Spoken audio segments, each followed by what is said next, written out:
हाँ जी, good morning. तो आज हम शुरू करने जा रहे हैं रिवीजन लेक्चर्स। तो सबसे पहले हम शुरू करते हैं हाउस प्रॉपर्टी हेड का revision. House property head applicable होने के लिए चार्जिंग सेक्शन 22 बना हुआ है। उसमें क्या दे रखा है कि हाउस प्रॉपर्टी हेड अप्लीकेबल कब होगा, मतलब रेंटल इनकम टैक्सेबल कब होगी हाउस प्रॉपर्टी हेड में, उसकी कुछ कंडीशंस हैं। पहली कंडीशन है हाउस प्रॉपर्टी होनी चाहिए। हाउस प्रॉपर्टी का मतलब बिल्डिंग और building plus land appurtenant thereto, मतलब बिल्डिंग और उसके सराउंडिंग कुछ लैंड है तो वो भी आपका हाउस प्रॉपर्टी माना जाएगा। तो हाउस प्रॉपर्टी होनी चाहिए, ये पहली कंडीशन। एसएससी उस प्रॉपर्टी का ऑनर होना चाहिए। और थर्ड कंडीशन, वो प्रॉपर्टी एसएससी अपने ओन बिजनेस और प्रोफेशन में यूज नहीं कर रहा होना चाहिए। ये तीन कंडीशन सेटिस्फाई हो जाएंगी तो हाउस प्रॉपर्टी हेड अप्लीकेबल हो जाएगा और rental income house property head में अप्लीकेबल होगी। अब सेक्शन 23 क्या बोलता है? सेक्शन 23 बोलता है कि आपको एनुअल वैल्यू डिटरमाइन करनी पड़ेगी, मतलब हाउस प्रॉपर्टी हेड का टैक्सेबल अमाउंट निकालना पड़ेगा, डिटरमाइन करना पड़ेगा। तो उसके लिए आपको समझना पड़ेगा कि हाउस प्रॉपर्टी के टाइप क्या है। House property late out property हो सकती है, सेल्फ ऑक्यूपाइड प्रॉपर्टी हो सकती है, नॉट ऑक्यूपाइड प्रॉपर्टी हो सकती है, या कुछ सिचुएशन में प्रॉपर्टी लेट आउट नहीं है लेकिन फिर भी हम उसको लेट आउट मान लेंगे। ऐसी प्रॉपर्टीज कहलाती है deemed to be let out properties. तो चार टाइप की प्रॉपर्टी हुई: let out property, self occupied property, not occupied property और deemed to be let out property. सबसे पहले बात करते हैं कि हम लेट आउट प्रॉपर्टी के लिए एनुअल वैल्यू मतलब टैक्सेबल अमाउंट कैसे डिटरमाइन करें। तो लेट आउट प्रॉपर्टी के लिए आपको सबसे पहले तीन इंफॉर्मेशंस चाहिए: फेयर रेंट, म्युनिसिपल वैल्यू और स्टैंडर्ड रेंट। फेयर रेंट क्या होता है? फेयर रेंट होता है rent of similar property in the neighbourhood. और म्युनिसिपल वैल्यू मतलब फेयर रेंट का मतलब होता है कि आप जहां रहते हैं वहां पर नॉर्मली किराया आपको कितना मिल सकता है। अगर आप अपनी प्रॉपर्टी किराए पर दो तो आपको किराया कितना मिल सकता है, मतलब आपकी प्रॉपर्टी की रेवेन्यू जनरेटिंग कैपेसिटी क्या है, रेंट जनरेटिंग कैपेसिटी क्या है। तो फेयर रेंट का मीनिंग ये हुआ। म्युनिसिपल वैल्यू का मीनिंग हुआ म्युनिसिपल रिकॉर्ड्स के हिसाब से उस प्रॉपर्टी की वैल्यू क्या है, वो हो गया आपका म्युनिसिपल वैल्यू। ठीक है। फिर तीसरा स्टैंडर्ड रेंट। कुछ स्टेट में रेंट कंट्रोल एक्ट एप्लीकेबल है और रेंट कंट्रोल एक्ट में मैक्सिमम लिमिट फिक्स कर रखी है कि एक लैंडलॉर्ड अपने टेनेंट से इस लिमिट से ज्यादा किराया चार्ज नहीं कर सकता। ठीक है। तो स्टैंडर्ड रेंट जो है मैक्सिमम रेंट है as per rent control act. ये तीन इंफॉर्मेशन आपके पास होनी चाहिए: पहला फेयर रेंट, दूसरा म्युनिसिपल वैल्यू और तीसरा स्टैंडर्ड रेंट। इन तीनों के इंटरप्ले से हम निकालेंगे एक्सपेक्टेड रेंट। तो जो लेट आउट प्रॉपर्टी है उसके लिए सबसे पहले आपके पास होना चाहिए फेयर रेंट, फिर म्युनिसिपल वैल्यू। इन दोनों का हम हायर ले लेंगे। हायर कहलाएगा आपका जेड वैल्यू। उस जेड वैल्यू को कंपेयर करेंगे हम स्टैंडर्ड रेंट से और स्टैंडर्ड रेंट और जेड वैल्यू में से जो भी विचएवर इज लेस है वो हम ले लेंगे। तो यहां तो हमने हायर लिया। हायर इसलिए लिया कि गवर्नमेंट ज्यादा हायर अमाउंट को टैक्सेबल करना चाहती है, लेकिन तो फिर यहां लेस क्यों लिया? यहां लेस इसलिए लिया कि स्टैंडर्ड रेंट मैक्सिमम रेंट है, उससे ज्यादा हम चार्ज कर रहे हैं, लेकिन उससे ज्यादा हम चार्ज कर नहीं सकते, बट एक्चुअल में हो सकता है हम ज्यादा चार्ज कर रहे हो एक्चुअल में, वो अलग बात है। तो स्टैंडर्ड रेंट मैक्सिमम रेंट है, तो इस वजह से जेड वैल्यू और स्टैंडर्ड रेंट दोनों में से जो भी विचएवर लेस होगा वो हम उसको एक्सपेक्टेड रेंट बोलेंगे। ठीक है।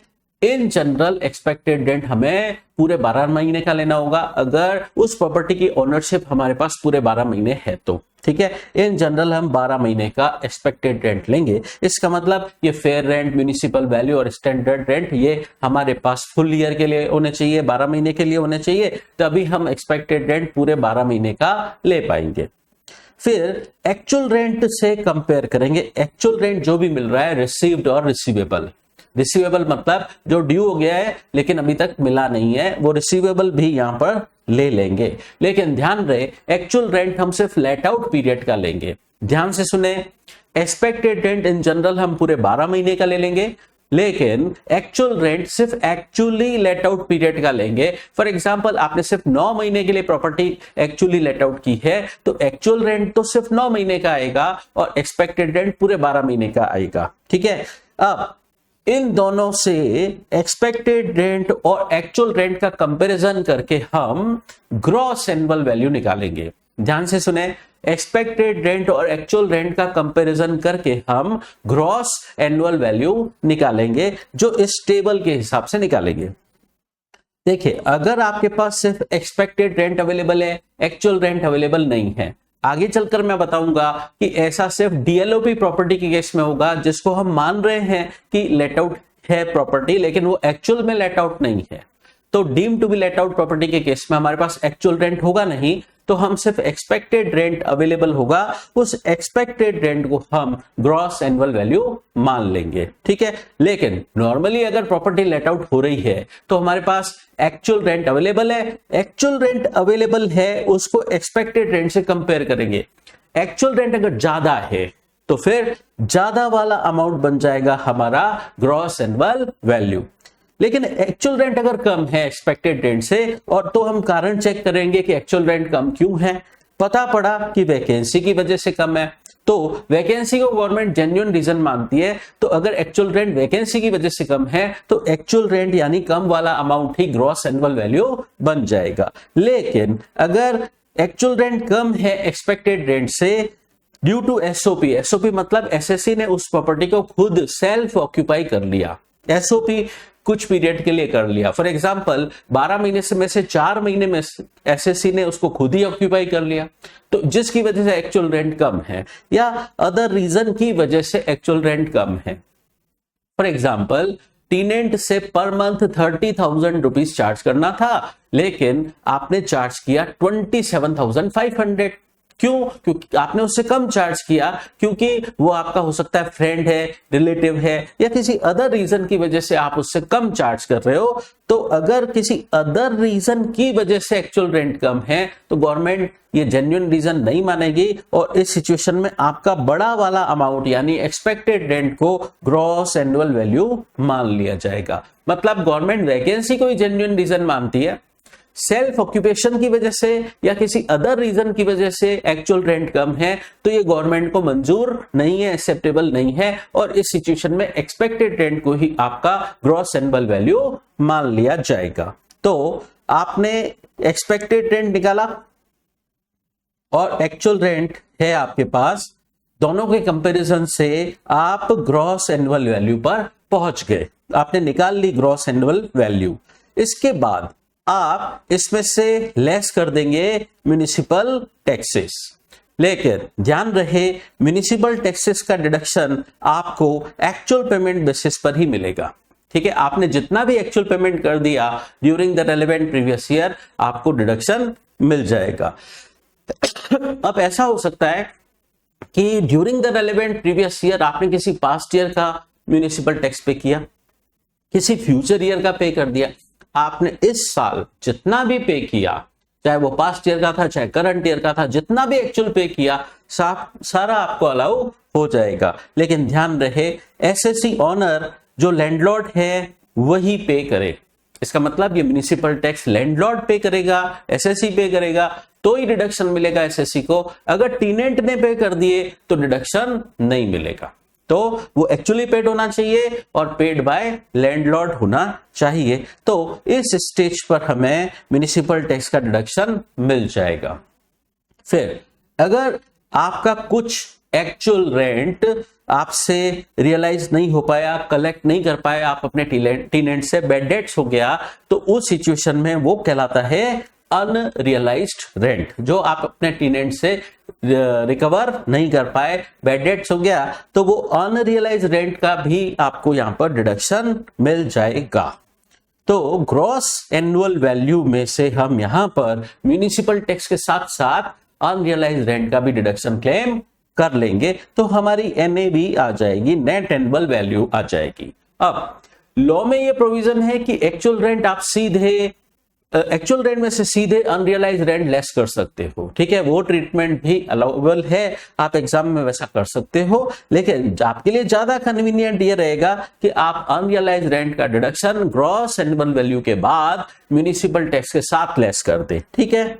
अब नेट एनुअल वैल्यू आने के बाद क्या करें? नेट एनुअल वैल्यू आने के बाद आप सेक्शन 24 के डिडक्शन लेस करें। सेक्शन 24 के डिडक्शंस क्या होते हैं? स्टैंडर्ड डिडक्शन, जो नेट एनुअल वैल्यू का 30% स्टैंडर्ड डिडक्शन मिलता है सेक्शन 24 क्लॉज ए में। और फिर अगर आपने हाउसिंग लोन लिया है, बोरोड कैपिटल, ये मतलब लोन लिया है हाउस प्रॉपर्टी के पर्पज से, तो उसका इंटरेस्ट का डिडक्शन आपको सेक्शन 24 क्लॉज बी में अलाउ हो जाएगा।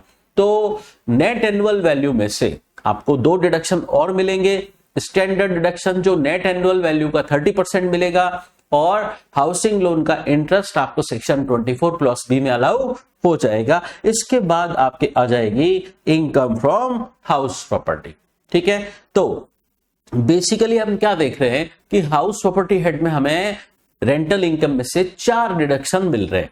एक तो म्युनिसिपल टैक्स का डिडक्शन, अनरियलाइज रेंट का डिडक्शन, स्टैंडर्ड डिडक्शन और इंटरेस्ट। इसके अलावा कोई भी डिडक्शन नहीं मिलेगा हाउस प्रॉपर्टी हेड में। इन 4 डिडक्शन के अलावा कोई डिडक्शन नहीं मिलेगा।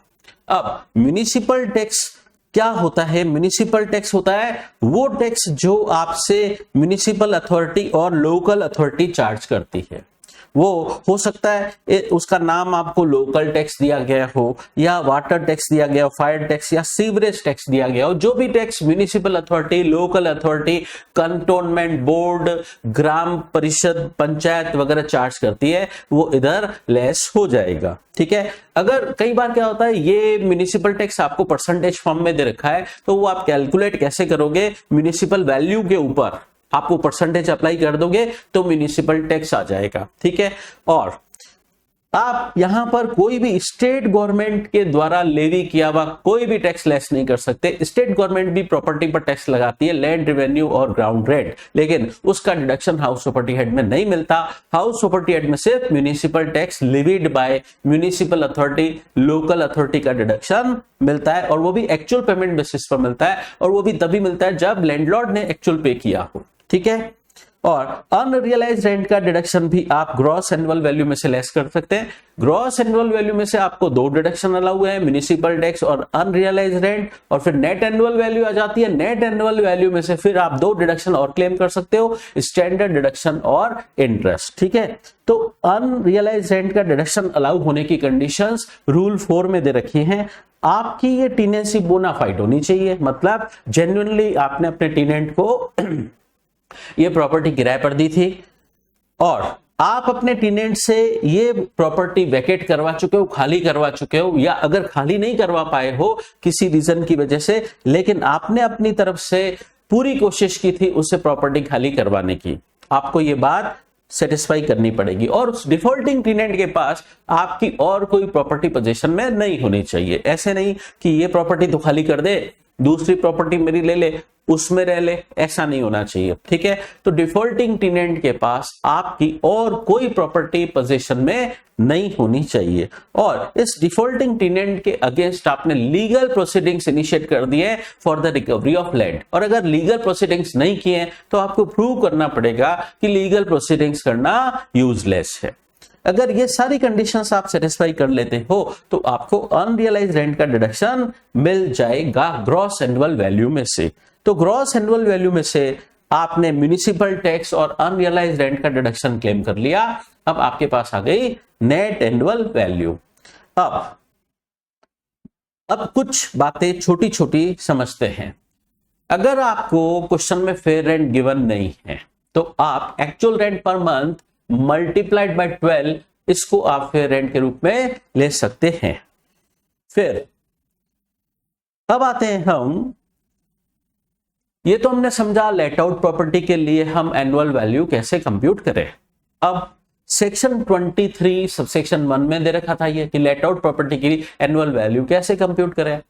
अब बात करते हैं सेक्शन 23 का सबसेक्शन 2। सबसेक्शन 2 में दे रखा है अगर आपकी प्रॉपर्टी सेल्फ ऑक्यूपाइड प्रॉपर्टी है या नॉट ऑक्यूपाइड प्रॉपर्टी है। सेल्फ ऑक्यूपाइड प्रॉपर्टी का मतलब जिस प्रॉपर्टी को एसएससी ऑक्यूपाई कर रहा है for the purpose of his self occupation, और नॉट ऑक्यूपाइड प्रॉपर्टी का मीनिंग है एसएससी अपने बिजनेस और प्रोफेशन या जॉब की वजह से किसी दूसरी जगह गया, वहां दूसरी जगह वो किराए का मकान लेकर रह रहा है और उसका खुद का मकान खाली पड़ा है, ठीक है, तो वो अपनी प्रॉपर्टी को ऑक्यूपाई नहीं कर पाया, ये कहलाएगा नॉट ऑक्यूपाइड प्रॉपर्टी। प्रॉपर्टी चाहे सेल्फ ऑक्यूपाइड हो चाहे नॉट ऑक्यूपाइड प्रॉपर्टी हो, उसकी एनुअल वैल्यू निल मानी जाएगी, ठीक है। तो सेल्फ ऑक्यूपाइड प्रॉपर्टी और नॉट ऑक्यूपाइड प्रॉपर्टी की एनुअल वैल्यू मतलब टैक्सेबल अमाउंट निल माना जाएगा।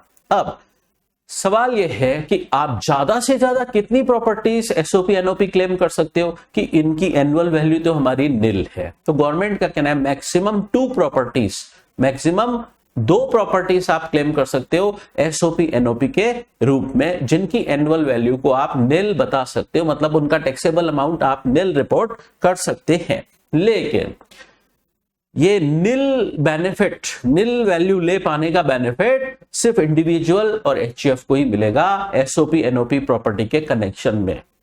निल एनुअल वैल्यू सिर्फ इंडिविजुअल और एचयूएफ ही क्लेम कर पाएंगे। फिर सेक्शन 23 सबसेक्शन 3 में एक रेस्ट्रिक्शन लगाया हुआ है।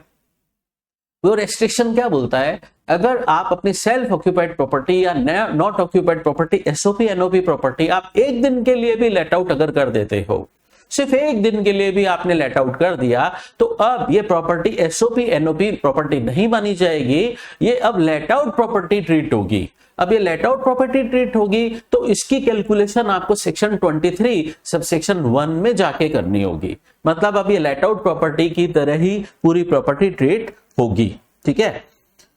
अब एक बात और समझते हैं, अगर आपकी प्रॉपर्टी एसओपी एनओपी है तो सिर्फ आपको सिर्फ इंटरेस्ट का डिडक्शन मिलेगा, म्यूनिसिपल टैक्स वगैरह का डिडक्शन नहीं मिलेगा, स्टैंडर्ड डिडक्शन नहीं मिलेगा। एसओपी एनओपी प्रॉपर्टी पर आप सिर्फ इंटरेस्ट का डिडक्शन क्लेम कर सकते हैं और अनरियलाइज्ड रेंट तो उस पर होगा नहीं, ठीक है। तो एसओपी एनओपी प्रॉपर्टी पर आपको सारे डिडक्शंस नहीं मिलते हैं, सिर्फ इंटरेस्ट का डिडक्शन मिलेगा। लेकिन अगर आपकी प्रॉपर्टी एलओपी और डीएलओपी है तो फिर आपको सारे डिडक्शंस मिल जाएंगे जो हाउस प्रॉपर्टी हेड में अलाउ होते हैं। हाउस प्रॉपर्टी हेड में हमने बात की सिर्फ 4 डिडक्शन अलाउ है, किसका, municipal tax, unrealised rent, standard deduction और इंटरेस्ट, ठीक है। इसके अलावा तो और कोई भी डिडक्शन आपको अलाउ नहीं होगा। अब आप बोलोगे सर डीएलओपी प्रॉपर्टी क्या होती है? Deem to be let out property वो होती है, फॉर एग्जांपल एसएससी के पास 2 प्रॉपर्टी से ज्यादा एसओपी एनओपी है, ठीक है। फॉर एग्जांपल उसके पास 5 एसओपी एनओपी प्रॉपर्टी है, 5 में से 2 को आप एसओपी एनओपी ट्रीट कर सकते हो, बाकी की 3 प्रॉपर्टीज को गवर्नमेंट डीएलओपी मानेगी। और डीएलओपी प्रॉपर्टी के केस में आप एक्सपेक्टेड रेंट तो आपके पास होगा, एक्चुअल रेंट नहीं होगा, क्योंकि डीएलओपी प्रॉपर्टी के केस में आपको एक्चुअल रेंट नहीं मिलता है, ठीक है। तो उस सिचुएशन में एक्सपेक्टेड रेंट तो होगा ना आपके पास, एक्सपेक्टेड रेंट को आप ग्रॉस एनुअल वैल्यू मान लोगे, ठीक है। तो उस सिचुएशन में आपका एक्सपेक्टेड रेंट टैक्सेबल हो जाएगा, उसको ग्रॉस एनुअल वैल्यू मान लिया जाएगा। कुल मिलाकर deem to be let out property का treatment as if let out property की तरह होता है। तो deem to be let out property की बात हमको सेक्शन 23 सबसेक्शन 4 में दे रखी है कि अगर कोई deem to be let out property है वो कैसे बनती है, अगर आपके पास 2 से ज्यादा एसओपी एनओपी है तो ज्यादा से ज्यादा 2 प्रॉपर्टीज, वो एसएससी का ऑप्शन है, कौन सी 2, वो एसएससी का ऑप्शन है, वो एसएससी सेलेक्ट करे अपने ऑप्शन के हिसाब से कि वो कौन सी प्रॉपर्टीज को एसओपी एनओपी मानना चाहता है, कौन सी 2 एसओपी प्रॉपर्टी वो एनओपी प्रॉपर्टी मानना चाहता है, वो एसएससी का ऑप्शन है। 2 से ज्यादा जो है वो उसकी deem to be let out property मानी जाएगी। अब प्रॉपर्टी अगर deem to be let out मानी जाएगी तो उसकी कैलकुलेशन लेट आउट प्रॉपर्टी की तरह होगी। लेट आउट प्रॉपर्टी की कैलकुलेशन सेक्शन सेक्शन 23 सबसेक्शन 1 में होती है। तो सेक्शन 23 सबसेक्शन 1 ये प्रोसीजर बताता है फेयर रेंट लो, म्युनिसिपल वैल्यू लो, स्टैंडर्ड रेंट लो, और इस तरीके से आप एक्सपेक्टेड रेंट तक तो पहुंच जाओगे, लेकिन एक्चुअल रेंट कहां से लाओगे? एक्चुअल रेंट तो हमेशा डीएलओपी प्रॉपर्टी के केस में मिसिंग होगा, और उस सिचुएशन में डायरेक्ट आप एक्सपेक्टेड रेंट को ही बना लोगे ग्रॉस एनुअल वैल्यू।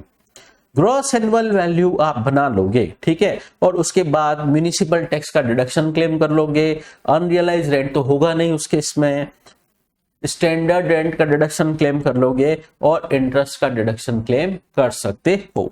इस तरीके से आपकी deem to be let out property, DLOP property की इनकम फ्रॉम हाउस प्रॉपर्टी आ जाएगी, ठीक है। अब इसके बाद सेक्शन 23 सबसेक्शन 5 में क्या दे रखा है कि अगर कोई हाउस प्रॉपर्टी आपका स्टॉक है, आप प्रॉपर्टी डीलर हो, आपने उस प्रॉपर्टी का कंस्ट्रक्शन कंप्लीट कर दिया है, वो हाउस प्रॉपर्टी बनके तैयार हो गई है, आप रियल एस्टेट बिजनेस कर रहे हो, प्रॉपर्टी कंस्ट्रक्शन करवा दी, अब 2 साल तक वो प्रॉपर्टी बिक नहीं रही है, वो आपका स्टॉक है, तो गवर्नमेंट उसको 2 साल तक डीएलओपी मानकर एक्सपेक्टेड रेंट को टैक्सेबल नहीं करेगी, ठीक है।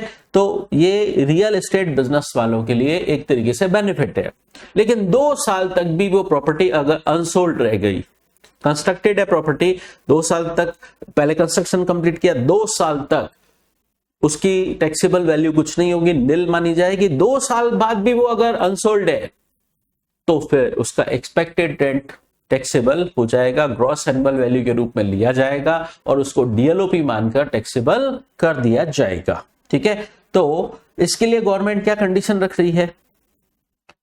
ऐसा बेनिफिट निल वैल्यू यहां पे भी ली जा रही है, लेकिन ये निल वैल्यू आप तभी ले सकते हो जब ये प्रॉपर्टी पूरे साल में एक भी दिन लेट आउट नहीं हुई हो। अगर लेट आउट हो गई तो फिर उसका लेट आउट प्रॉपर्टी की तरह ट्रीटमेंट होगा, ठीक है।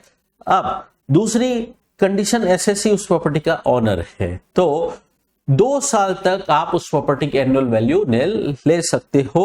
2 साल कहां से शुरू होंगे? From end of the financial year, जब आप उस प्रॉपर्टी का construction completion certificate competent authority से ले लेते हो, उस फाइनेंशियल ईयर एंड से, उस फाइनेंशियल ईयर एंड से 2 साल तक आप उस प्रॉपर्टी की एनुअल वैल्यू निल ले सकते हो। लेकिन 2 साल बाद भी अगर वो प्रॉपर्टी आप प्रॉपर्टी डीलर वो बेच नहीं पाए, तो फिर उसका आपको expected rent gross annual value मान लिया जाएगा, और उस प्रॉपर्टी को डीएलओपी प्रॉपर्टी ट्रीट करते हुए उसकी टैक्सेबल वैल्यू निकाली जाएगी, और उस पर आपको टैक्स देना पड़ेगा, ठीक है।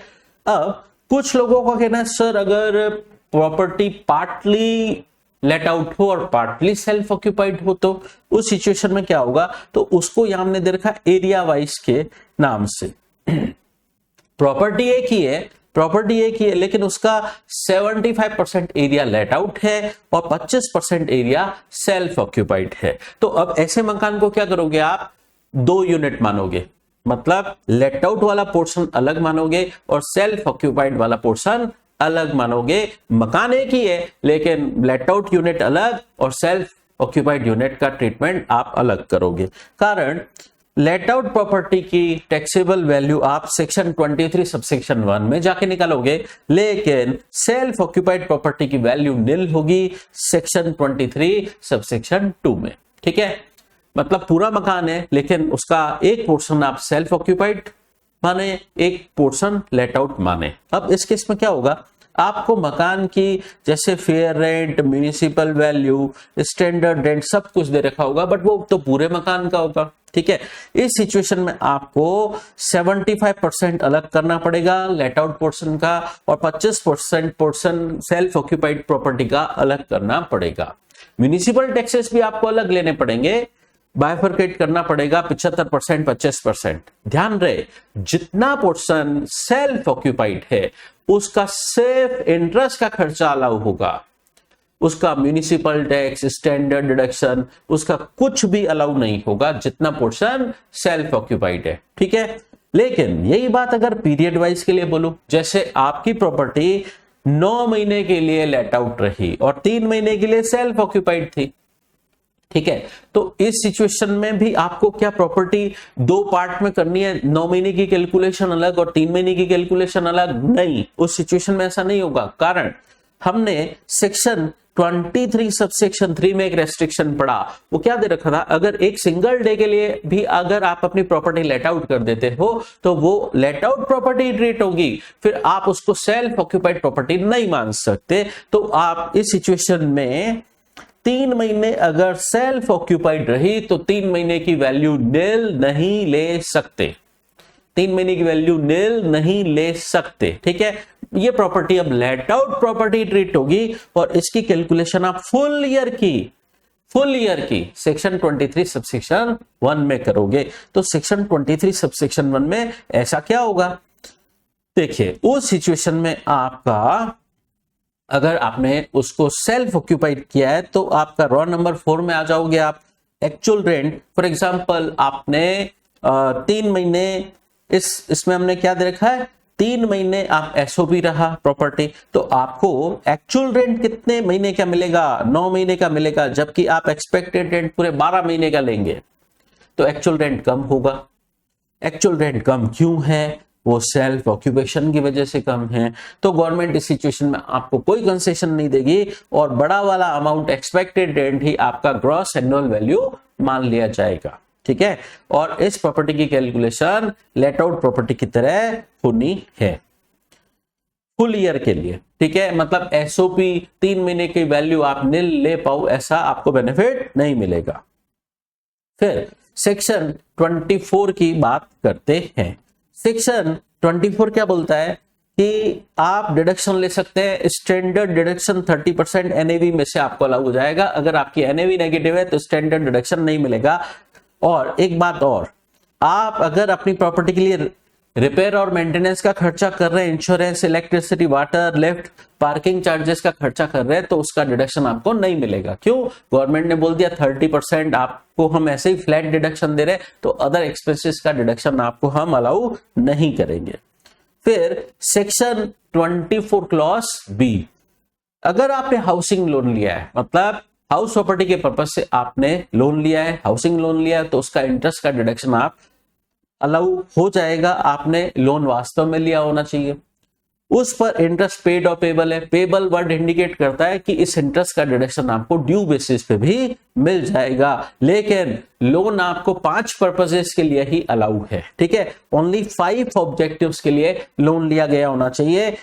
परचेस के लिए या कंस्ट्रक्शन के लिए, रिपेयर, रिन्यूअल, रिकंस्ट्रक्शन के पर्पस से लोन लिया गया होना चाहिए। किसी अदर पर्पस के लिए लोन लिया है, जैसे म्यूनिसिपल टैक्स चुकाने के लिए लोन लिया है, तो आपको उस लोन के इंटरेस्ट का डिडक्शन नहीं मिलेगा। अब एक खास बात समझिए, हाउस प्रॉपर्टी एक्ट में सबसे खास बात यही है कि प्री कंस्ट्रक्शन पीरियड का इंटरेस्ट आपको अलग कैलकुलेट करना पड़ेगा और करंट ईयर का इंटरेस्ट अलग कैलकुलेट करना पड़ेगा, और दोनों की टोटल होगी। प्री कंस्ट्रक्शन पीरियड इंटरेस्ट और करंट ईयर इंटरेस्ट दोनों की टोटल होगी और टोटल इंटरेस्ट का आपको डिडक्शन मिलेगा।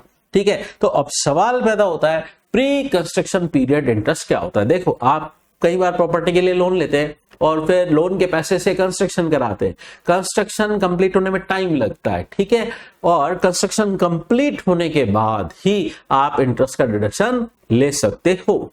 लेकिन कंस्ट्रक्शन कंप्लीशन से पहले आपका जो इंटरेस्ट एक्सपेंडिचर हुआ वो आपको अलाउ कब होगा, जब कंस्ट्रक्शन कंप्लीट हो जाएगा, उसके बाद आप उस इंटरेस्ट का डिडक्शन क्लेम कर सकते हो। तो वो कहलाता है आपका प्री कंस्ट्रक्शन पीरियड का इंटरेस्ट। ठीक है, तो आप इंटरेस्ट की कैलकुलेशन 2 पार्ट में करोगे, पीसीपीआई प्री कंस्ट्रक्शन पीरियड इंटरेस्ट और सीवाईआई करंट ईयर इंटरेस्ट। अब जो आपका पीसीपीआई है उसका डिडक्शन आपको कैसे मिलेगा, तो वो इंटरेस्ट आप कैसे कैलकुलेट करोगे, जिस डेट को आपने लोन लिया। ठीक है, ये आपका स्टार्टिंग पॉइंट। फिर एंडिंग पॉइंट 2 है। स्टार्टिंग पॉइंट एक ही है, जिस दिन आपने लोन लिया उस दिन से इंटरेस्ट शुरू हो जाएगा। एंडिंग पॉइंट 2 है, आपने जब परचेस कंस्ट्रक्शन कंप्लीट किया, परचेस कंस्ट्रक्शन कंप्लीट हुआ उससे जस्ट इमीडिएटली प्रीसीडिंग 31 मार्च और लोन रीपे होने की डेट, मतलब वो 31 मार्च और लोन रीपे होने की डेट, ये 2 इवेंट है, ये 2 एंडिंग पॉइंट है। इसमें से जो भी एंडिंग पॉइंट अर्लियर है वहां पर आपको ये प्री कंस्ट्रक्शन पीरियड एंड करना पड़ेगा। स्टार्ट कब से होगा? लोन लेने की डेट से। और एंड कब होगा? दो एंडिंग पॉइंट हैं, जब आपका परचेस कंस्ट्रक्शन कंप्लीट हुआ उससे पहले की 31 मार्च और लोन रिपेमेंट की डेट, उन दोनों में से उस 31 मार्च और लोन रिपे होने की डेट में से जो भी अर्लियर है आपका वो एंडिंग पॉइंट हो जाएगा। तो स्टार्टिंग पॉइंट से लेकर एंडिंग पॉइंट तक का interest pre construction period interest है। प्री कंस्ट्रक्शन पीरियड इंटरेस्ट जहां पर भी रुका उसके बाद से आपका करंट ईयर का इंटरेस्ट शुरू होगा। ठीक है, government pre construction period interest deduction, pre construction period interest का डिडक्शन आपको 5 इक्वल इंस्टॉलमेंट में देगी, एक बार में अलाउ नहीं करेगी। 5 ईयरली इक्वल इंस्टॉलमेंट में आपको पीसीपीआई के इंटरेस्ट का डिडक्शन दिया जाएगा। और आप फर्स्ट इंस्टॉलमेंट कब क्लेम कर सकते हो? जिस ईयर में परचेस कंस्ट्रक्शन कंप्लीट हुआ उस ईयर से 5 ईयरली इक्वल इंस्टॉलमेंट में आपको डिडक्शन मिलेगा। ठीक है, लेकिन करंट ईयर का इंटरेस्ट कब से शुरू होगा? जब पीसीपीआई एंड होगा उसके बाद से करंट ईयर का इंटरेस्ट लगना शुरू हो जाएगा। और करंट ईयर का इंटरेस्ट तब तक लगेगा जब तक आपका लोन स्टिल आउटस्टैंडिंग है। अब एक खास बात सुनिए, करंट ईयर का इंटरेस्ट का डिडक्शन रिस्पेक्टिव ईयर का इंटरेस्ट आपको रिस्पेक्टिव ईयर में डिडक्शन मिलेगा। जिस ईयर का इंटरेस्ट है उसी ईयर में आपको डिडक्शन मिल जाएगा। यहां पर आपको 5 ईयरली इक्वल इंस्टॉलमेंट्स नहीं करती है। ठीक है, आपने प्रीवियस ईयर 23-24 का पीसीपीआई कैलकुलेट किया और करंट ईयर का इंटरेस्ट कैलकुलेट किया, दोनों को जोड़ दिया, टोटल इंटरेस्ट बना। ये टोटल इंटरेस्ट का डिडक्शन आपको सेक्शन 24 क्लॉज बी में मिल जाएगा। अब एक सवाल कि आपने एक पुराना लोन लिया था, उस पुराने लोन को रीपे कर दिया और उसको रीपे करने के लिए आपने नया लोन लिया, तो क्या नए लोन का इंटरेस्ट अलाउ हो जाएगा? यस, हो जाएगा। इस सिचुएशन में नए लोन का इंटरेस्ट अलाउ हो जाएगा। लेकिन इंटरेस्ट के ऊपर इंटरेस्ट लगा, आपने इंटरेस्ट का लेट पेमेंट किया तो इंटरेस्ट के ऊपर इंटरेस्ट लगा, पेनल इंटरेस्ट है ये, तो पेनल इंटरेस्ट का डिडक्शन नहीं मिलेगा, सिर्फ ओरिजिनल इंटरेस्ट का ही डिडक्शन मिलेगा। हाँ, कोई रेस्ट्रिक्शन नहीं है कि ये लोन आप किससे लो, तो बैंक से भी ले सकते हो, फ्रेंड और रिलेटिव से भी ले सकते हो, और इंटरेस्ट रेट भी कुछ भी हो सकती है, ज्यादा भी हो सकती है, तो वो सब आपको इंटरेस्ट अलाउ हो जाएगा। अब एक बात ध्यान से सुने, आप ये जो इंटरेस्ट कैलकुलेट कर रहे हो सेक्शन 24 क्लॉज बी में आपको अलाउ होना है। अब प्रॉपर्टी का नेचर देखेंगे, अगर वो प्रॉपर्टी एसओपी एनओपी है तो आपको इंटरेस्ट एक लिमिट तक अलाउ होगा, और अगर प्रॉपर्टी एलओपी और डीएलओपी प्रॉपर्टी है तो आप पूरा ही इंटरेस्ट क्लेम कर सकते हो, कोई लिमिट नहीं है।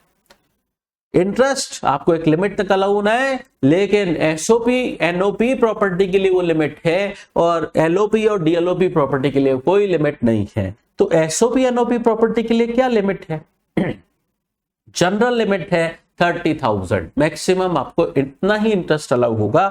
लेकिन कुछ केसेस में इंटरेस्ट की एनहांस लिमिट है 2 लाख, तो 2 लाख मैक्सिमम आप इंटरेस्ट क्लेम कर सकते हो प्रॉपर्टी के लिए। अब ये 2 लाख किसके लिए?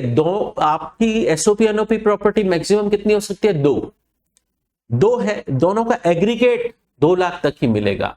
2 प्रॉपर्टी है एसओपी एनओपी, ये 2 लाख की लिमिट दोनों के लिए इंडिविजुअली नहीं है, दोनों प्रॉपर्टीज 2 एसओपी एनओपी है, दोनों के एग्रीगेट के लिए 2 लाख की लिमिट है। ठीक है, और ये 2 लाख की एनहांस लिमिट अवेलेबल आपको हो जाएगी, आप 2 लाख तक इंटरेस्ट का डिडक्शन क्लेम कर पाएंगे। इसके लिए आपको कंडीशन फुलफिल करनी पड़ेगी। ये लोन आपका परचेस कंस्ट्रक्शन के लिए लिया हुआ है तो ही आपको 2 लाख की एनहांस लिमिट अप्लीकेबल होगी, लेकिन अगर आपने रिपेयर, रिन्यूअल, रिकंस्ट्रक्शन के लिए लोन लिया है तो आपको जनरल लिमिट मैक्सिमम 30,000 तक ही इंटरेस्ट का डिडक्शन मिलेगा। दूसरी कंडीशन और क्या सेटिस्फाई होनी चाहिए? ये लोन आपका ऑन और आफ्टर 1 अप्रैल 99 लिया हुआ होना चाहिए। और तीसरी कंडीशन ये है कि आपने लोन लिया उस ईयर एंड से 5 साल के अंदर आप परचेज और कंस्ट्रक्शन कंप्लीट कर लीजिए। अगर ये तीनों कंडीशन आप फुलफिल करते हो तो 2 लाख तक आपको एनहांस लिमिट इंटरेस्ट का डिडक्शन मिल जाएगा। और अगर ये कंडीशंस तीनों में से फुलफिल नहीं हो रही है, तीनों ही फुलफिल होनी चाहिए, तो ही 2 लाख की लिमिट इंटरेस्ट लिमिट अप्लीकेबल होगी। अगर आप कंडीशन फुलफिल नहीं कर पा रहे हो तो फिर जनरल लिमिट 30,000 तक तो आपको इंटरेस्ट का डिडक्शन मिलेगा। ठीक है, फिर ये दोनों के लिए है, ये 30,000 या 2 लाख 2 एसओपी दोनों के लिए एग्रीगेट है। ठीक है, इंडिविजुअली नहीं है। और एक बात तो हम कर चुके, प्रॉपर्टी अगर एलओपी डीएलओपी है तो फिर इंटरेस्ट का डिडक्शन नहीं मिलेगा, ठीक है। और ये एसएससी वाइज है, प्रॉपर्टी वाइज नहीं है। ये इंटरेस्ट का डिडक्शन एसएससी वाइज है, प्रॉपर्टी वाइज नहीं है, ठीक है। अब कुछ केस में आपको इंटरेस्ट का डिडक्शन नहीं मिलेगा, ऐसा सेक्शन 25 में दे रखा है। सेक्शन 25 पे क्या बोला है, अगर आपका मनी लेंडर कोई फॉरेनर है, उससे आपने लोन लिया है और उसका इंटरेस्ट पेड और पेबल आउटसाइड इंडिया है, तो आपको उस पर टीडीएस डिडक्ट करना पड़ेगा और वो टीडीएस इंडिया की सेंट्रल गवर्नमेंट को पे करना पड़ेगा। अगर आपने ऐसा नहीं किया तो वो इंटरेस्ट जिस पे आपने टीडीएस का डिफॉल्ट किया है वो इंटरेस्ट का डिडक्शन आपको नहीं मिलेगा, ठीक है। फिर सेक्शन 25A अनरियलाइज रेंट का आप डिडक्शन क्लेम कर चुके थे। अनरियलाइज रेंट का आपको डिडक्शन मिल गया था ना, सेक्शन 23 सबसेक्शन 1 में वो पैसा आपका बैड डेट हुआ था, आपको डिडक्शन मिल गया। लेकिन इन फ्यूचर अगर उस अनरियलाइज रेंट की रिकवरी हो जाए तो, उस डिफॉल्टिंग टेनेंट से आपको पैसा मिल जाए तो क्या होगा, वो रिकवरी टैक्सेबल होगी कि नहीं। तो उस रिकवरी को टैक्सेबल बनाने के लिए गवर्नमेंट ने एक अलग से सेक्शन बनाया है, सेक्शन 25A। सेक्शन 25A में क्या बोला, अब उसमें गवर्नमेंट ने दो बातें कवर कर ली, एक तो रिकवरी ऑफ अनरियलाइज रेंट और दूसरा recovery of arrear of rent. इसमें दो रिकवरी कवर किए। एरियर ऑफ रेंट मतलब क्या, कोई रेंट आपका डिस्प्यूट में था, ठीक है, टेनेंट के साथ कोई डिस्प्यूट चल रहा था, वो आपका एरियर ऑफ रेंट है, ठीक है। और अनरियलाइज्ड रेंट उसकी रिकवरी हुई आपको किसी सबसेक्वेंट ईयर में, तो वो recovery in the year of receipt taxable होगी। सेक्शन 25A में हाउस प्रॉपर्टी हेड में टैक्सेबल होगी। एक बात ध्यान रखना, भले ही एसएससी उस रिसिप्ट ईयर में उस प्रॉपर्टी का ओनर नहीं रहे, तब भी वो रिकवरी हाउस प्रॉपर्टी हेड में टैक्सेबल होगी। बट हाँ, उसमें से 30% आप स्टैंडर्ड डिडक्शन क्लेम कर सकते हो, इसलिए बैलेंस 70% रिकवरी ही टैक्सेबल होगी। अब ये हम इसका ट्रीटमेंट कहां पर करेंगे, पहले हम करंट ईयर की इनकम निकाल लेंगे नॉर्मल वे में। ये रिकवरी तो पास्ट ईयर की है, इस साल रिकवर हो रही है, तो इसका ट्रीटमेंट बिल्कुल लास्ट में करेंगे। और क्या करेंगे, सिर्फ 70% रिकवरी टैक्सेबल करेंगे, ठीक है। अब एक सिचुएशन समझते हैं, अगर आपका एक्चुअल अनरियलाइज रेंट एक्चुअल था 40,000, लेकिन आपको इनकम टैक्स में डिडक्शन से 30,000 का ही मिल पाया किसी भी रीजन की वजह से, आपका 10,000 का डिडक्शन क्लेम करना ही रह गया, शॉर्ट डिडक्शन रह गया। तो बाद में अभी करंट ईयर में रिकवरी मिली 15,000, अब आप क्लेम कर सकते हो कि वो मेरा 10,000 का डिडक्शन क्लेम करना रह गया था, अब मैं इस रिकवरी में से लेस करता हूं और बैलेंस रिकवरी ही मैं गवर्नमेंट को ऑफर करूंगा टैक्सेशन के लिए। तो वो 5,000 ही रिकवरी टैक्सेबल होगी, लेकिन उसमें से भी आप 30% स्टैंडर्ड डिडक्शन लेस कर सकते हो और बाकी की 3,500 की रिकवरी ही सेक्शन 25A में टैक्सेबल होगी, ठीक है। अब बात करते हैं सेक्शन 26 की को ओनरशिप की। को ओनरशिप मतलब एक ही प्रॉपर्टी के दो से ज्यादा ओनर है। तो हम क्या करेंगे, हम होल प्रॉपर्टी, पूरी प्रॉपर्टी की एनुअल वैल्यू एक साथ निकाल देंगे और जो भी एनुअल वैल्यू आई है, जॉइंट ओनर का जो भी उस प्रॉपर्टी में शेयर है, शेयरिंग रेशो में वो इनकम डिस्ट्रीब्यूट कर देंगे, ठीक है। तो उनका जो ओनरशिप का शेयरिंग रेशियो है, पहले हम प्रॉपर्टी की फुल वैल्यू निकाल देंगे, टैक्सेबल क्या है, होल प्रॉपर्टी की एनुअल वैल्यू हम नॉर्मल प्रोविजन के हिसाब से निकाल देंगे। फिर उनको ओनर्स का जो भी शेयरिंग रेशियो है, उस शेयरिंग रेशियो में वो अमाउंट अलोकेट कर देंगे। हर कोई अपने अपने हिस्से की इनकम पर टैक्स देगा। लेकिन अगर शेयरिंग रेशियो ही डिटर्मिनेट नहीं है तो उस सिचुएशन में क्या होगा, शेयरिंग रेशियो ही पता नहीं है, तो हम होल प्रॉपर्टी की एनुअल वैल्यू कंप्यूट तो कर लेंगे नॉर्मल प्रोविजन के हिसाब से, लेकिन शेयरिंग रेशियो हमें पता नहीं है, तो उस सिचुएशन में हम अलोकेट कर नहीं पाएंगे। तो फिर उन सारे को ओनर्स को एओपी, एसोसिएशन ऑफ पर्संस के स्टेटस में टैक्स देना पड़ेगा, ठीक है। अब बात करते हैं सेक्शन 27 डीम्ड ओनरशिप की। अगर एक इंडिविजुअल अपने माइनर चाइल्ड को हाउस प्रॉपर्टी गिफ्ट में देता है, तो वो प्रॉपर्टी उस ट्रांसफरर की ही मानी जाएगी। हाउस प्रॉपर्टी हेड में वही उस प्रॉपर्टी का डीम्ड ऑनर माना जाएगा। और उस प्रॉपर्टी की इनकम भले ही माइनर चाइल्ड को रिसीव हो रही है, एक मिनट, माइनर चाइल्ड वाला पॉइंट नीचे है, पहले स्पाउस वाला पॉइंट है। एक इंडिविजुअल अपने स्पाउस को अपनी हाउस प्रॉपर्टी ट्रांसफर करता है, गिफ्ट में देता है, ठीक है, गिफ्ट में देता है। तो स्पाउस उस प्रॉपर्टी से इनकम रिसीव कर रही है, लेकिन इस प्रॉपर्टी की इनकम भले ही स्पाउस को रिसीव हो रही है, टैक्सेबल ट्रांसफरर को ही होगी। और सेकंड पॉइंट है, अगर कोई इंडिविजुअल अपने माइनर चाइल्ड को प्रॉपर्टी गिफ्ट में देता है तो उस माइनर चाइल्ड को इनकम रिसीव हो रही है, लेकिन उस प्रॉपर्टी का डीम्ड ऑनर ट्रांसफरर इंडिविजुअल को ही माना जाएगा। लेकिन एक खास बात, ये प्रोविजन अप्लीकेबल नहीं होगा अगर हाउस प्रॉपर्टी ट्रांसफर की गई है माइनर मैरिड डॉटर को, तो इस सिचुएशन में ये डीम्ड ऑनरशिप वाला पॉइंट अप्लीकेबल नहीं होगा।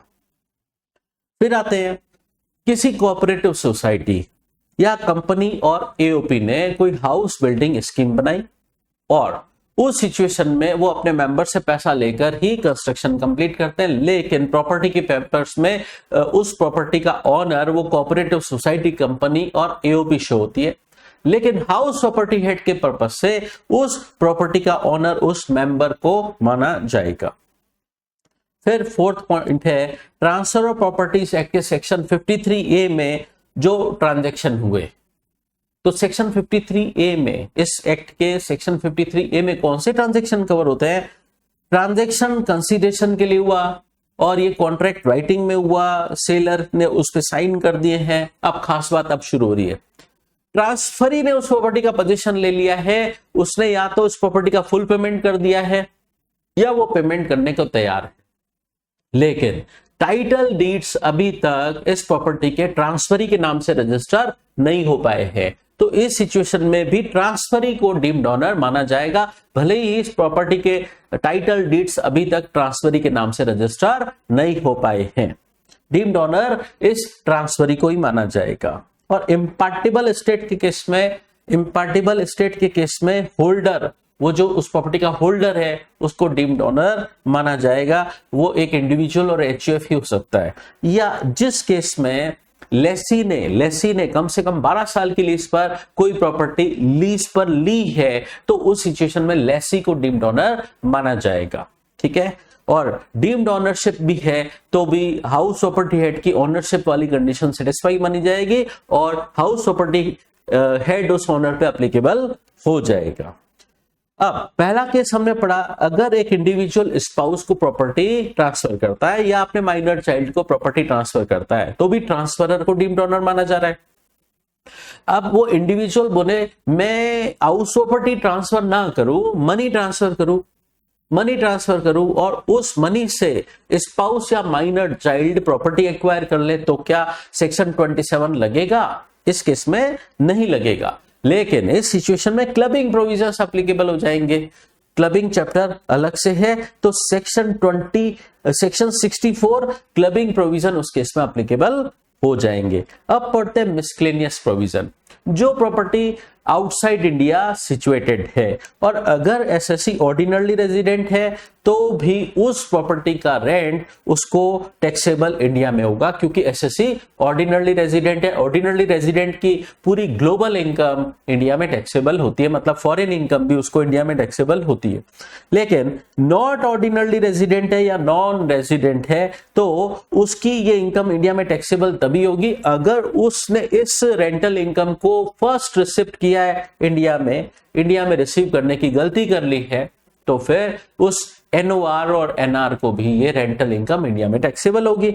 अब ये रेंटल इनकम फॉरेन प्रॉपर्टी की है तो हो सकता है डॉलर में मिल रही है, तो डॉलर को हमें रुपीस में कन्वर्ट करना रहेगा। रुपीस में कन्वर्ट करने के लिए हम कौन सी रेट काम में लेंगे? हम रेट काम में लेंगे टीटी बाइंग रेट। टीटी मतलब टेलीग्राफिक ट्रांसफर बाइंग रेट। वो किस दिन की हम काम में लेंगे? As on the last day of relevant previous year, और आपका रेलेवेंट प्रीवियस ईयर है 23/24, तो आपके प्रीवियस ईयर की लास्ट डेट क्या हुई? 31 मार्च 2023 के दिन जो भी टीटी बाइंग रेट है हम उससे डॉलर को रुपीस में कन्वर्ट कर देंगे, ठीक है। फिर कुछ ऐसे केसेस जहां पर हाउस प्रॉपर्टी हेड की इनकम हाउस प्रॉपर्टी हेड में टैक्सेबल नहीं होगी। देखिए जनरल प्रिंसिपल तो यह है कि रेंटल इनकम हमेशा हाउस प्रॉपर्टी हेड में टैक्सेबल होगी, चाहे वो प्रॉपर्टी कमर्शियल प्रॉपर्टी है चाहे रेजिडेंशियल प्रॉपर्टी है, चाहे वो मकान है या दुकान है, उसका किराया आपको मिल रहा है वो आपके हाउस प्रॉपर्टी हेड में ही टैक्सेबल होगा। इवन एक प्रॉपर्टी डीलर है, उसके पास अनसोल्ड प्रॉपर्टी है, वो बिक नहीं रही है तो उसने किराए पर दे दी, वो रेंटल इनकम भी उस प्रॉपर्टी डीलर को हाउस प्रॉपर्टी हेड में ही टैक्सेबल होगी। लेकिन अगर कोई प्लॉट है, प्लॉट आपने किराए पर दे दिया, प्लॉट देखिए हाउस प्रॉपर्टी नहीं कहलाता है, तो फिर उससे जो रेंटल इनकम मिली वो हाउस प्रॉपर्टी हेड में टैक्सेबल नहीं होगी, तो फिर वो कहां टैक्सेबल होगी? या तो पीजीबीपी हेड में सेक्शन 28 में टैक्सेबल होगी या income from other sources head के सेक्शन 56 में टैक्सेबल होगी। और सबलेटिंग के केस में एसएससी उस प्रॉपर्टी का ऑनर नहीं होता है। हाउस प्रॉपर्टी हेड एप्लीकेबल ही कब होता है? जब एसएससी उस प्रॉपर्टी का ऑनर होता है। तो सबलेटिंग के केस में एसएससी उस प्रॉपर्टी का ऑनर नहीं होता है। लेकिन ध्यान रहे, अगर आपने प्रॉपर्टी कम से कम 12 साल की लीज पर ली है तो आपको डीम्ड ऑनर माना जा सकता है। इस बात का आपको ध्यान रखना पड़ेगा। फिर कंपोजिट रेंट आपको मिल रहा है, आप हाउस प्रॉपर्टी के साथ साथ अदर फैसिलिटीज भी टेनेंट को दे रहे हो, हाउस प्रॉपर्टी का भी रेंट चार्ज करते हो और अदर फैसिलिटीज प्रोवाइड करने का भी रेंट चार्ज करते हो, ठीक है। तो बिल्डिंग का जो किराया है वो हाउस प्रॉपर्टी हेड में टैक्सेबल होगा और अदर फैसिलिटीज का जो आप किराया चार्ज कर रहे हो वो या तो पीजीबीपी हेड में टैक्सेबल होगा या अदर सोर्सेस हेड में टैक्सेबल होगा। लेकिन ऐसा तभी होगा जब बिल्डिंग की लेटिंग और अदर एसेट्स की लेटिंग सेपरेबल है। फॉर एग्जाम्पल आपने प्लांट मशीनरी भी किराए पर दी है, बिल्डिंग भी किराए पर दी है, दोनों की लेटिंग सेपरेबल है, तो उस सिचुएशन में बिल्डिंग का किराया तो हाउस प्रॉपर्टी हेड में टैक्सेबल हो जाएगा और अदर एसेट्स का किराया आपका हाउस प्रॉपर्टी हेड में टैक्सेबल नहीं होगा, वो टैक्सेबल होगा सेक्शन 28 पीजीबीपी हेड में या section 56 income from other sources head में। लेकिन अगर लेटिंग इनसेपरेबल है मतलब बिल्डिंग और अदर एसेट्स आप अलग अलग लेट आउट कर ही नहीं सकते। जैसे आपके पास एक कोल्ड स्टोरेज है, कोल्ड स्टोरेज मतलब बिल्डिंग बनी हुई है, उसके अंदर प्लांट मशीनरी फिट हो रखी है, वो कोल्ड स्टोरेज आपने किसी को किराए पर दे दिया, ठीक है। तो उस सिचुएशन में बिल्डिंग की लेटिंग और अदर एसेट्स की लेटिंग इनसेपरेबल है, आप अलग नहीं कर सकते। तो अगर ऐसा है तो पूरी की पूरी rental income house property head में टैक्सेबल नहीं होगी, वो या तो पीजीबीपी हेड में टैक्सेबल होगी या income from other sources head में टैक्सेबल होगी। फिर एक बात और समझना, अगर एसएससी बिल्डिंग लेट आउट करने से उसके बिजनेस को हेल्प मिलती है, वो अपना बिजनेस इफिशिएंटली चला पाता है, ठीक है, या मैं यूं बोलूं वो बिजनेस कैरी ऑन करने के पर्पस से बिल्डिंग लेट आउट कर रहा है, मतलब बिल्डिंग की लेटिंग करने के पीछे उसका बिजनेस ऑब्जेक्टिव है, तो उस सिचुएशन में ये रेंटल इनकम बिजनेस हेड में टैक्सेबल होगी, ये हाउस प्रॉपर्टी हेड में टैक्सेबल नहीं होगी। या एसएससी का काम ही है प्रॉपर्टीज लेट आउट करना, एसएससी का काम ही है प्रॉपर्टी लेट आउट करना, तो जो रेंट आया वो उसका बिजनेस इनकम माना जाएगा। ऐसा सुप्रीम कोर्ट ने डिसीजन दिया है रयाला कॉर्पोरेशन प्राइवेट लिमिटेड के केस में। फिर एक बात छोटी सी समझना, मैंने बोला आप उस प्रॉपर्टी के ऑनर हो तो हाउस प्रॉपर्टी हेड लगेगा। आपने अगर प्रॉपर्टी मान लीजिए 1 जून को परचेस की तो अप्रैल और मई में तो आपके पास ऑनरशिप नहीं थी ना, तो उस सिचुएशन में सिर्फ 10 महीने ऑनरशिप थी, तो सारी information fair rent municipal value सब कुछ आपको 10 महीने का लेना पड़ेगा, ठीक है। तो इसे हम कहते हैं computation for a part of year, क्योंकि फुल ईयर उस प्रॉपर्टी की आपके पास ओनरशिप नहीं थी। अब यही बात हम कंस्ट्रक्शन के लिए अप्लाई करते हैं। कंस्ट्रक्शन चल रहा था और मिड ऑफ द ईयर में कंस्ट्रक्शन कंप्लीट हुआ। फॉर एग्जांपल आपका कंस्ट्रक्शन 31 दिसंबर को कंप्लीट हुआ, तो आने वाले 1 जनवरी से आप का जो भी इंफॉर्मेशन है 3 महीने की हम लेंगे, जनवरी फरवरी मार्च, ठीक है। मतलब कंस्ट्रक्शन कंप्लीट होने के बाद, कंस्ट्रक्शन जब तक कंप्लीट नहीं होता है तब तक हम फेयर रेंट म्युनिसिपल वैल्यू वगैरह को टैक्सेबल नहीं करेंगे। तो जनवरी फरवरी मार्च 3 महीने के लिए ही हम fair rent municipal value standard rent वगैरह मतलब एक्सपेक्टेड रेंट की कैलकुलेशन हम 3 महीने की लेंगे। यह कहलाता है हमारा पार्ट ईयर के लिए कंप्यूटेशन, ठीक है। अच्छा, अब एक बात बताइए, आपने मान लीजिए 28 फरवरी को प्रॉपर्टी बेच दी, तो भी क्या 12 महीने क्या अमाउंट टैक्सेबल करेंगे? नहीं। अगर आपने 28 फरवरी को प्रॉपर्टी बेच दी है तो मार्च में उस प्रॉपर्टी की आपके पास ओनरशिप है नहीं, तो उस सिचुएशन में 11 महीने की ही इंफॉर्मेशन आप टैक्सेबल करोगे। ठीक है। अब आपको अगर कोई फ्यूचर पीरियड का एडवांस रेंट अभी करंट ईयर में मिल गया, फ्यूचर ईयर का एडवांस रेंट करंट ईयर में मिल गया, तो ये आप करंट ईयर में टैक्सेबल नहीं करेंगे, जिस ईयर से बिलोंग करता है उसी ईयर में टैक्सेबल होगा। और लास्ट में समझते हैं हम, ये बात मैंने पहले ही बता दी थी, अनरियलाइज्ड रेंट भी जिस ईयर का है उसी ईयर आपको डिडक्शन क्लेम करना है, आप किसी सबसेक्वेंट ईयर में डिडक्शन क्लेम नहीं कर सकते। हाँ, एक बात मैंने पहले ही बता दी थी कि अगर देखिए, ये बात मैंने आपको यहां बता दी थी, आपका अनरियलाइज्ड रेंट एक्चुअल था 40,000, बट किसी रीजन की वजह से आप 30,000 का ही डिडक्शन क्लेम कर पाए, तो 10,000 का डिडक्शन आपका क्लेम करना रह गया। अब आपको किसी सब्सिक्वेंट ईयर में इसी प्रॉपर्टी से रिलेटेड रिकवरी मिलती है 15,000, तो आप पास्ट में आपका जो शॉर्ट डिडक्शन क्लेम करना रह गया था, अब इस रिकवरी से क्लेम कर सकते हो, और 5,000 बचा, 5,000 में से एक बेनिफिट आप और ले सकते हो, 30% स्टैंडर्ड डिडक्शन लेस हो जाएगा, और बाकी के 3,500 आपकी बैलेंस रिकवरी टैक्सेबल होगी सेक्शन 25A में। तो इसके साथ ही हमारा हाउस प्रॉपर्टी एक्ट का रिवीजन कंप्लीट हुआ।